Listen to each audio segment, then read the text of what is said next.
નિરાશ કરોડપતિ પોતાના પુત્રના દુઃખમાં રડી રહ્યો હતો ત્યારે એક ગંદી સૂની દેખાતી ભિખારણ છોકરી હસતી આવી અને બૂમ પાડી, કાકા, તમારો દીકરો જીવતો છે. બધા લોકો આઘાતમાં રહી ગયા અને તેણે જે સત્ય કહ્યું તેણે બધું જ હંમેશ માટે બદલી નાખ્યું. વિડીયો જોવા માટે મારા ભાઈઓ બહેનો લાઈક કરો અને કમેન્ટમાં જણાવો કે તમે અમને કયા શહેરથી જોઈ રહ્યા છો. કિશન પોતાના પુત્ર રોહનના શબપેટી સામે ઊભો હતો.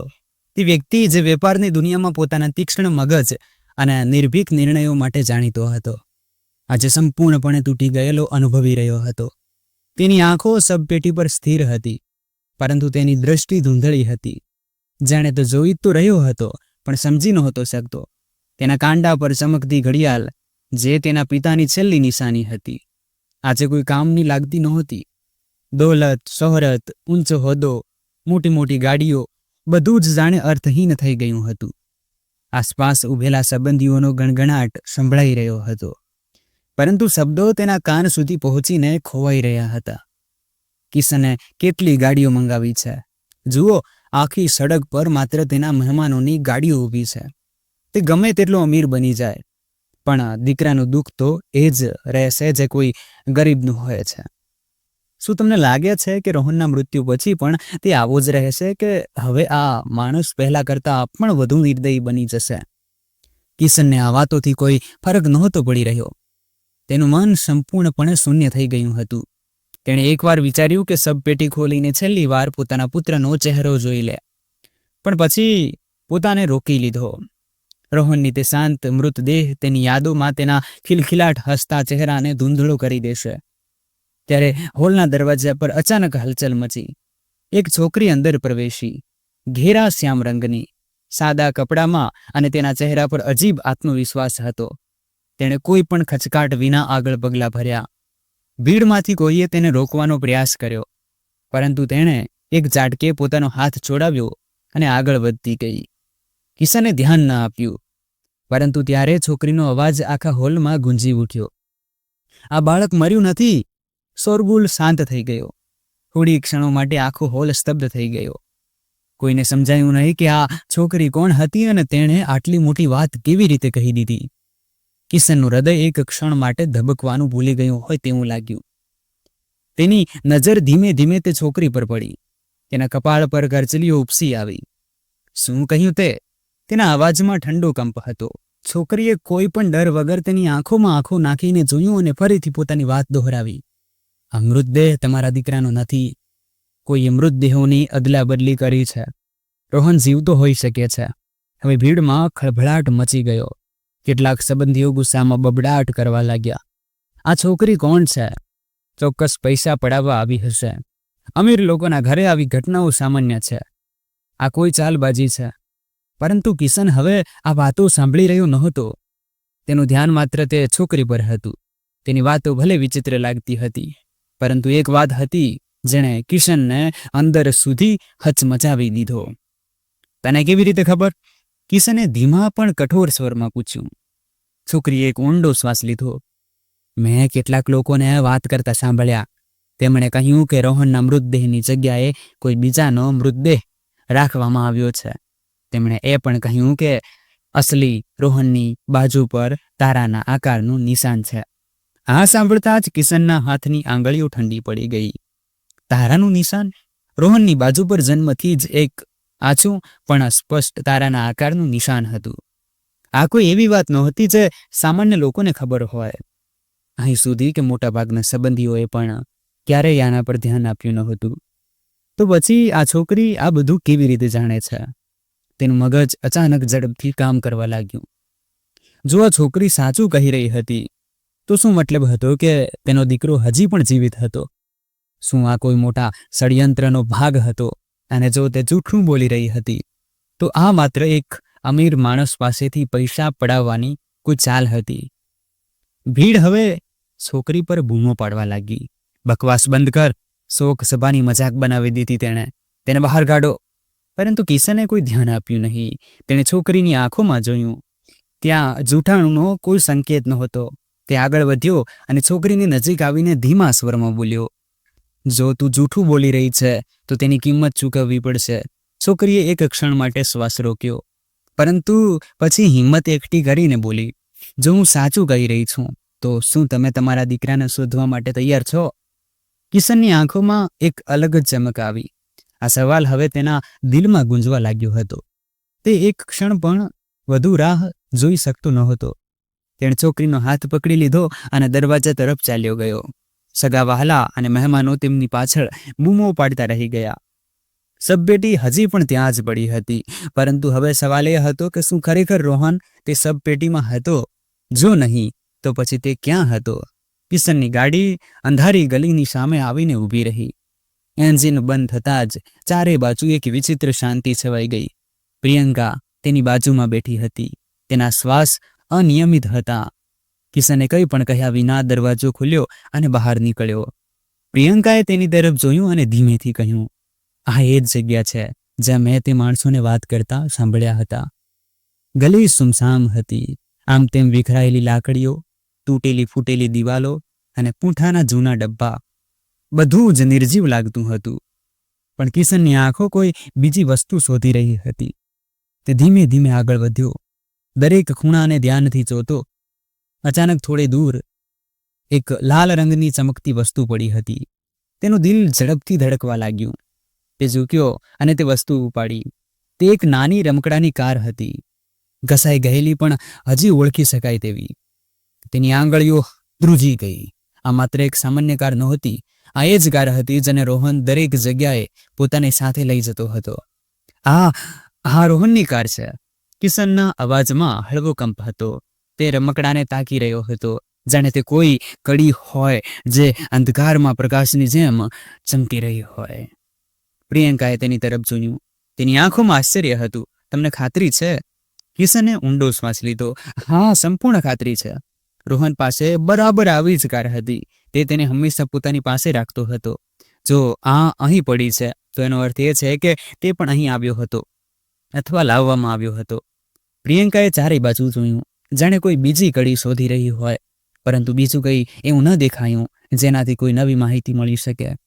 કિશનનું દિલ ખરાબ રીતે ધડકી રહ્યું હતું. જો રોહન અહીં હતો તો પછી હવે તે ક્યાં હતો? શું તેને કોઈ જબરજસ્તીથી અહીંથી લઈ ગયું? શું તે હજી જીવતો હતો કે કંઈક એવું હતું જે તેની સમજની બહાર હતું? તેનું માથું ફરવા લાગ્યું. તે પોતાના દીકરાની આટલું નજીક હોવા છતાં તેને શોધી શકતો નહોતો.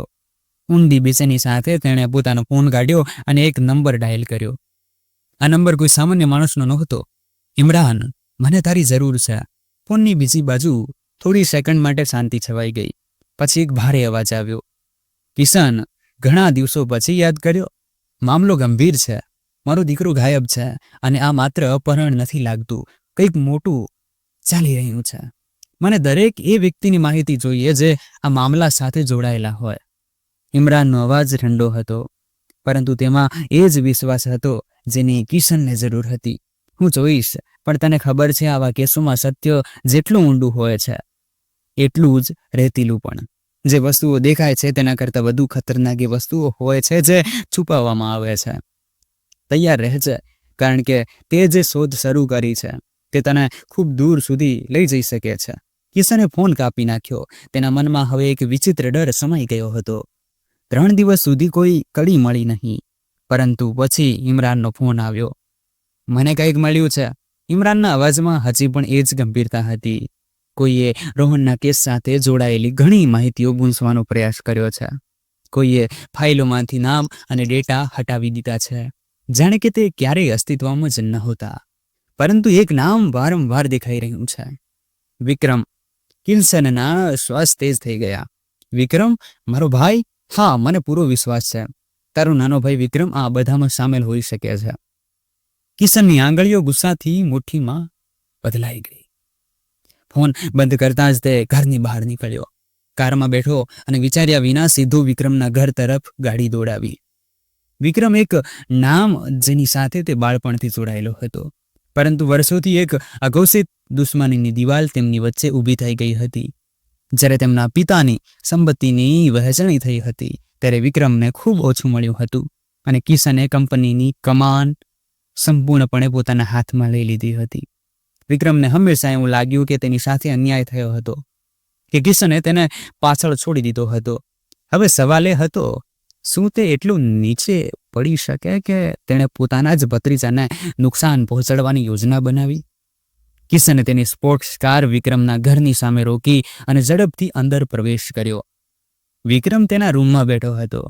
હાથમાં એક મોંઘી ઘડિયાળ હતી જેને તે ખૂબ ધ્યાનથી જોઈ રહ્યો હતો. કિશને કોઈ ભૂમિકા વિના સીધો સવાલ કર્યો, રોહન ક્યાં છે? વિક્રમે ધીમેથી માથું ઊંચક્યું. તેની આંખોમાં કોઈ ગભરાટ નહોતો. તેણે સ્મિત સાથે કહ્યું, મને કેવી રીતે ખબર હશે? કિશનનું ધૈર્ય જવાબ આપવા લાગ્યો, મને મૂર્ખ ના બનાવ વિક્રમ. મેં તારી નાણાકીય ગતિવિધિઓ જોઈ છે. રોહનના ગુમ થયાના તરત બાદ તે મોટી માત્રામાં ક્રિપ્ટોકરન્સીમાં વ્યવહારો કર્યા છે. તું શું છુપાવી રહ્યો છે? વિક્રમે ઘડિયાળ ફેરવી અને ઊંડો શ્વાસ લેતા કહ્યું, કિશન, કેટલીક વાતો જેટલી ઓછી જાણો એટલું સારું હોય છે. ક્યારેક વધારે ખોદવાથી માત્ર નુકસાન થાય છે. હું બસ એટલું જ કહીશ, જો તું આ મામલામાં વધારે ઊંડાણ સુધી ગયો તો તારું જીવન એવું નહીં રહે જેવું અત્યાર સુધી રહ્યું છે. ઈશને દાંત પીસી લીધા. જો મારા દીકરાને કંઈ થયું તો હું તને ખતમ કરી દઈશ વિક્રમ. વિક્રમના ચહેરા પર હળવું હાસ્ય આવ્યું. જો મારી પાસે તારા દીકરા વિશે કોઈ માહિતી હોત તો શું હું આટલી સરળતાથી તને જણાવી દેત? કિશને ઊંડો શ્વાસ લીધો. તેને ખબર હતી કે વિક્રમ પોતાની ચાલમાં માહિર હતો. તે કોઈ નક્કર પુરાવા વિના કશું માનશે નહીં. પરંતુ તેની આંખોમાં કંઈક એવું હતું જેનાથી કિશનને ખાતરી થઈ ગઈ કે તે કંઈક જાણે છે. તે કંઈ પણ કહ્યા વિના વળ્યો અને બહાર આવી ગયો. બહાર પ્રિયંકા રાહ જોઈ રહી હતી. તેણે તરત જ પૂછ્યું, શું તેણે કંઈ કબૂલ્યું? કિશને ધીમેથી કહ્યું, ના, પણ મને ખાતરી છે કે તે આમાં સામેલ છે. પ્રિયંકાની આંખોમાં ચિંતા હતી. જો તે ખરેખર આમાં સામેલ છે તો આપણે વધુ પુરાવા જોઈએ. કિશને પોતાની મુઠ્ઠી પીરસી લીધી. હવે સવાલ એ હતો, વિક્રમે આવું કેમ કર્યું? શું તે માત્ર પોતાના ભાઈથી બદલો લેવા માંગતો હતો કે આ આખું ષડયંત્ર કોઈ મોટા ખેલનો ભાગ હતું? કિશનની કાર ઝડપથી સુમસામ ગલીઓ પાર કરી રહી હતી. પ્રિયંકા બાજુમાં બેઠી હતી. તેના શ્વાસ તેજ હતા. ઇમરાન પાસેથી મળેલી માહિતી અનુસાર રોહનને એક સાધારણ દેખાતી પણ શંકાસ્પદ જગ્યાએ છુપાવવામાં આવ્યો હતો. કિશનના મગજમાં બસ એક જ વાત ચાલી રહી હતી, જો રોહન ત્યાં છે તો તે કઈ હાલતમાં હશે, અને જો નથી તો આગળ ક્યાં શોધ કરવી પડશે. ગલીના છેલ્લા છેડે એક જૂનું જર્જરિત મકાન હતું. બારીઓ પર ગંદા પડદા લટકતા હતા અને બહારનો દરવાજો અડધો ખુલ્લો હતો, જાણે કોઈએ ઉતાવળમાં બંધ કરવાનો પ્રયાસ કર્યો હોય. પ્રિયંકાએ ધીમા સ્વરમાં કહ્યું, આ જ જગ્યાનો ઉલ્લેખ કરવામાં આવ્યો હતો. કિશને માથું હલાવ્યું. તે પહેલા સાવધાનીથી ચારે બાજુ જોતો રહ્યો, પછી ધીમેથી આગળ વધ્યો. દરવાજો અંદરથી બંધ હતો, પરંતુ તે વધારે મજબૂત લાગતો નહોતો. આપણે તેને જોરથી ધક્કો મારીને ખોલી શકીએ છીએ, પરંતુ અવાજ થશે. પ્રિયંકાએ ગણગણ્યું, જો તે અંદર છે તો મોડું ન કરી શકીએ. કિશનના અવાજમાં કઠોરતા હતી. પ્રિયંકાએ બારી તરફ ઇશારો કર્યો જે અડધી ખુલ્લી હતી. આપણે આ રસ્તેથી અંદર જઈ શકીએ છીએ. કિશને સમય બગાડ્યા વિના બારીને થોડી વધુ ઉપર કરી અને અંદર ડોકિયું કર્યું. રૂમમાં થોડો અંધકાર હતો, પરંતુ તેને જે દ્રશ્ય જોયું તેણે તેના અંદર એક વિચિત્ર હલચલ પેદા કરી દીધી. રોહન જમીન પર બેઠો હતો, માથું નમાવીને. તેના નાના હાથમાં એક જૂના કપડાનો ટુકડો હતો જેને તે જોરથી પકડી રહ્યો હતો. તે બિલકુલ શાંત હતો. કિશને તરત જ બારીમાંથી અંદર કૂદકો માર્યો અને પ્રિયંકા પણ તેની પાછળ આવી. રોહન! કિશનના અવાજમાં ગભરાટ હતી. તેણે ધીમેથી પગલાં ભર્યા અને ઘૂંટણીએ બેઠો. રોહન, હું છું, તારો પપ્પા. રોહને ધીમેથી માથું ઊંચક્યું. તેની આંખોમાં અજાણ્યુંપણું હતું, જાણે તે કોઈ અજાણ્યાને જોઈ રહ્યો હોય. થોડી પળો સુધી તેણે કિશનને જોયો, પછી ધીમા પરંતુ કડક અવાજમાં કહ્યું, મને સ્પર્શ ના કર. કિશનનું હૃદય ધબકવાનું ભૂલી ગયું. બેટા, આ હું છું, તારો પપ્પા. હું તને લેવા આવ્યો છું. રોહનના ચહેરા પર મૂંઝવણ હતી. તેણે કપડાના ટુકડાને વધુ જોરથી પકડી લીધો. મને પપ્પા ન કહો, મારે કોઈ પપ્પા નથી. કિશનના શ્વાસ તેજ થઈ ગયા. તે પોતાના કાન પર વિશ્વાસ કરી શકતો નહોતો. આ તને કોણે કહ્યું? રોહનની આંખોમાં ભ્રમ હતો. મારા અંકલે. તેમણે કહ્યું કે મારે કોઈ પપ્પા નથી. તેમણે કહ્યું કે મને છોડી દેવામાં આવ્યો હતો. કિશનને એવું લાગ્યું જાણે કોઈએ તેના છાતીમાં છરી ભોંકી દીધી હોય. તેના હાથ ઢીલા પડી ગયા. ના બેટા, આ સાચું નથી. હું હંમેશા તને શોધી રહ્યો હતો. મેં તને ક્યારેય છોડ્યો નથી. રોહન કંઈ પણ કહેવાને બદલે પાછળ ખસી ગયો. મારું નામ રોહન નથી. મારું નામ રાહુલ છે, તેણે સ્પષ્ટ અવાજમાં કહ્યું. કિશનની આંખોમાં દર્દની લહેર દોડી ગઈ. પ્રિયંકા, જે અત્યાર સુધી આ બધું જોઈ રહી હતી, તેની આંખોમાં આંસુ સાથે ઊભી રહી. તેણે ક્યારેય વિચાર્યું નહોતું કે પિતા અને પુત્ર વચ્ચે આમ અજાણ્યુંપણું હોઈ શકે છે. કિશન પાસે શબ્દો નહોતા. તે પોતાના પુત્રને પોતાની બાહોમાં ભરવા માંગતો હતો, પરંતુ તેને લાગી રહ્યું હતું કે રોહન હવે તેને ઓળખતો જ નથી. આ માત્ર એક સામાન્ય અપહરણ નહોતું, આ તેના મગજને સંપૂર્ણપણે બદલવાનો પ્રયાસ કર્યો હતો. ત્યારે જ બહારથી એક જોરદાર અવાજ આવ્યો. કોઈ છે અંદર? પ્રિયંકાએ તરત જ બારી તરફ જોયું. બહાર કેટલાક લોકોના પડછાયા દેખાઈ રહ્યા હતા. આપણે અહીંથી નીકળવું પડશે, તેણે ચિંતાતુર સ્વરમાં કહ્યું. કિશન હજી પણ રોહનને સમજાવવાનો પ્રયાસ કરી રહ્યો હતો. બેટા, તારે મારી સાથે ચાલવું પડશે. અહીં રહેવું તારા માટે સુરક્ષિત નથી. પરંતુ રોહનની આંખોમાં શંકા હતી. અચાનક દરવાજો જોરથી ધક્કો મારીને ખોલવામાં આવ્યો. 4 માણસો અંદર ઘૂસ્યા, હાથમાં હથિયાર લઈને. અહીં જ રોકાઈ જાઓ, તેમાંથી એક માણસે બૂમ પાડી. કિશને એક સેકન્ડ પણ બગાડ્યા વિના રોહનને ઉપાડ્યો અને પાછળની તરફ ભાગ્યો. પ્રિયંકાએ ઝડપથી એક લાકડાની ખુરશી ઉપાડી અને પાછળ દોડતા તે માણસો પર ફેંકી દીધી. એક માણસ જમીન પર પડ્યો, પરંતુ બાકીના ઝડપથી આગળ વધ્યા. પાછળ હટો, એક માણસે બંદૂક કાઢી. કિશને દરવાજા તરફ છલાંગ લગાવી. પ્રિયંકા તેની પાછળ હતી. એક ગોળી હવામાં ચાલી, પરંતુ તે બંને બચતા ઝડપથી બહાર નીકળી ગયા. બહાર ગાડી તૈયાર ઊભી હતી. કિશને રોહનને સીટ પર બેસાડ્યો અને પોતે ડ્રાઈવર સીટ પર કૂદી ગયો. પ્રિયંકાએ દરવાજો જોરથી બંધ કર્યો. ગાડી પૂરી ઝડપે આગળ વધી. પાછળથી પીછું કરનારા લોકો બૂમો પાડી રહ્યા હતા, પરંતુ તેઓ ઘણા પાછળ રહી ગયા હતા. કિશને અરીસામાં જોયું. રોહન ચૂપચાપ બેઠો હતો. તેની આંખો હજી પણ અજાણ્યાઓની જેમ તેને જોઈ રહી હતી. તેની છાતીમાં એક ઊંડો દુખાવો ઉઠ્યો. તેણે દુનિયાના સૌથી મોટા સોદા કર્યા હતા. તેણે લાખોનો વેપાર સંભાળ્યો હતો, પરંતુ હવે પોતાના જ પુત્રની યાદો પાછી લાવવા માટે કોઈ વ્યૂહરચના નહોતી. પ્રિયંકાએ ધીમા અવાજે પૂછ્યું, હવે શું કરશો? કિશને રોહન તરફ જોયું, જે હજી પણ પોતાની જગ્યાએ જડ થઈને બેઠો હતો. આપણે વિક્રમ પાસેથી બધું સત્ય કઢાવવું પડશે. તેના અવાજમાં ઠંડો ગુસ્સો હતો. તે જાણતો હતો કે વિક્રમે માત્ર રોહનનું અપહરણ જ નથી કર્યું, તેણે તેના મગજને બદલવાનો પ્રયાસ કર્યો હતો. પરંતુ સવાલ એ હતો, કેવી રીતે અને શા માટે? કિશનની ગાડી પૂરી ઝડપે આગળ વધી રહી હતી. રોહન પાછળની સીટ પર ચૂપચાપ બેઠો હતો. તેની નાની આંગળીઓ હજુ પણ તે જૂના કપડાના ટુકડાને મજબૂતીથી પકડી રહી હતી. તેની આંખોમાં એક વિચિત્ર ખાલીપો હતો, જાણે તે ત્યાં હોવા છતાં ક્યાંક બીજે હતો. કિશન વારંવાર તેને પાછળ ફરીને જોતો, પરંતુ છોકરાની આંખોમાં કોઈ ઓળખાણ નહોતી. તે પોતાના જ દીકરાને ગુમાવી દેવા જેવું અનુભવી રહ્યો હતો, જે બરાબર તેની સામે બેઠો હતો, પરંતુ તેને ઓળખતો નહોતો. પ્રિયંકા પણ કંઈ કહી રહી નહોતી. તેણે ઘણું જોયું હતું, પરંતુ આ સૌથી પીડાદાયક વસ્તુ હતી. એક પિતા જેણે પોતાના દીકરાને શોધવા માટે બધું જ દાવ પર લગાવી દીધું, અને જ્યારે તે તેને પાછો લાવ્યો ત્યારે દીકરો તેને પિતા માનવાનો ઇનકાર કરી રહ્યો હતો. કિશનની અંદર ઉકળાટ હતો. વિક્રમે આ માત્ર એક અપહરણ નહોતું કર્યું, આ તેના દીકરા સાથે માનસિક રમત રમાઈ હતી. તેણે રોહનને એવી રીતે તૈયાર કર્યો હતો કે તે પોતાના પિતાની ઓળખ જ ભૂલી જાય. પરંતુ તેણે આવું કેમ કર્યું? તેણે કારની ગતિ વધુ વધારી દીધી. હવે તેને કોઈ પણ રીતે વિક્રમ પાસેથી જવાબ જોઈતો હતો. થોડી જ મિનિટોમાં તે વિક્રમના ઘરની સામે પહોંચ્યો. એક ક્ષણ પણ વિલંબ કર્યા વિના તેણે ગાડી રોકી અને રોહનને બહાર કાઢ્યો. રોહને કોઈ વિરોધ કર્યો નહીં, પરંતુ તેના ચહેરા પર એ જ મૂંઝવણ રહી. પ્રિયંકા પાછળ પાછળ હતી. કિશને દરવાજા પર જોરથી ટકોરા માર્યા. કોઈ જવાબ આવ્યો નહીં. ગુસ્સાથી ભરાયેલા તેણે દરવાજો ધક્કો મારીને ખોલ્યો અને અંદર ઘૂસી ગયો. ઘર અંદરથી હંમેશની જેમ મોઘું અને ભવ્ય હતું, પરંતુ ત્યાં એક વિચિત્ર શાંતિ હતી. વિક્રમ લિવિંગ રૂમમાં આરામથી બેઠો હતો.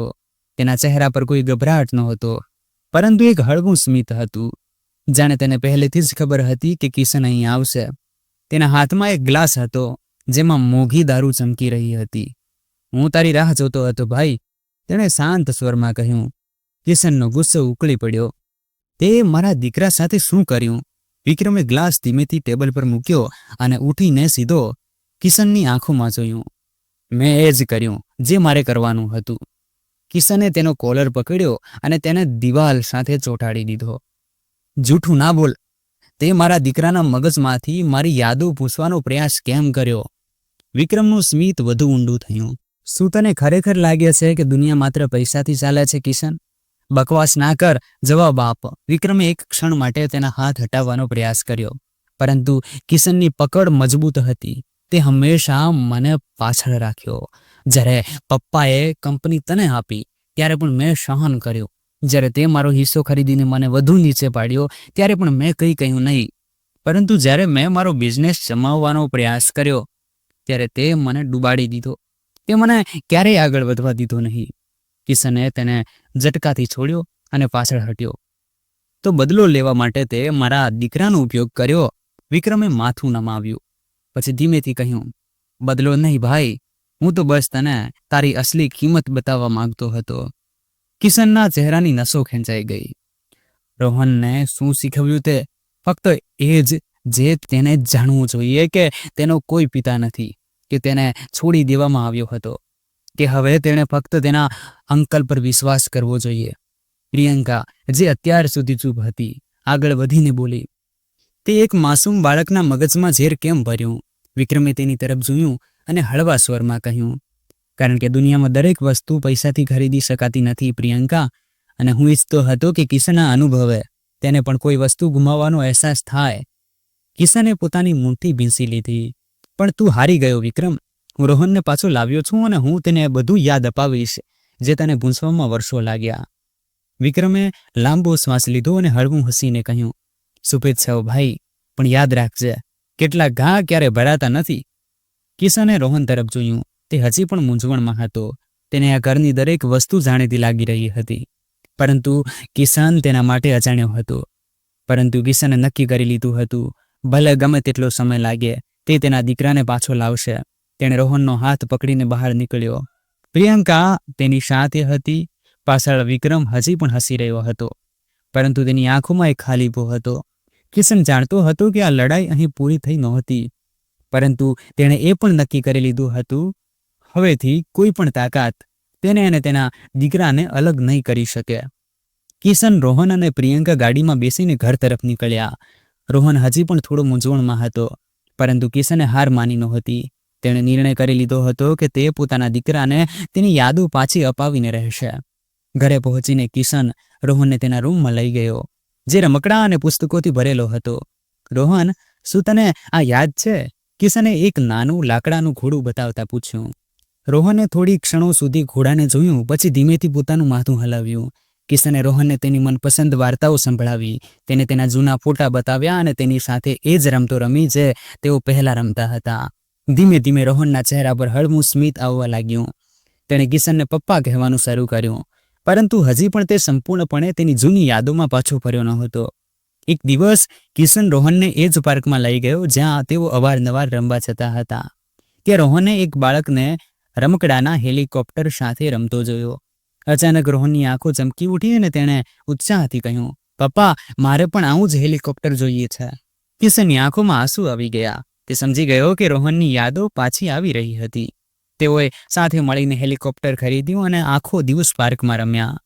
રોહનનું હાસ્ય અને ખુશી જોઈને કિશનનું હૃદય ભરાઈ આવ્યું. ઘરે પાછા ફરતી વખતે રોહને કિશનનો હાથ પકડ્યો અને કહ્યું, પપ્પા, હું તમને ક્યારેય નહીં ભૂલું. કિશને પોતાના દીકરાને ગળે લગાવ્યા અને કહ્યું, હું પણ તને ક્યારેય નહીં ભૂલું બેટા. પ્રિયંકાએ પાછળની સીટ પરથી તે બંનેને જોયા અને તેની આંખોમાં પણ આંસુ આવી ગયા. તે જાણતી હતી કે આ એક લાંબી અને મુશ્કેલ સફર હતી, પરંતુ અંતે પ્રેમ અને ધીરજની જીત થઈ હતી. વિક્રમને પોતાના કરેલા પર ખૂબ પસ્તાવો થયો. રોહન અને કિશનનો અતૂટ પ્રેમ જોઈને તેને પોતાની ભૂલનો અહેસાસ થયો. તેણે કિશનની માફી માંગી અને રોહનને પણ પ્રેમથી ગળે લગાવ્યો. અંતે પરિવાર ફરીથી એક થઈ ગયો અને ખુશીઓ તેમના જીવનમાં પાછી આવી ગઈ. મિત્રો, આશા છે કે તમને આ વાર્તા ગમી હશે. જો વિડીયો ગમ્યો હોય તો વિડીયોને એક લાઈક કરીને ચેનલને સબસ્ક્રાઈબ જરૂર કરી દેજો. ધન્યવાદ.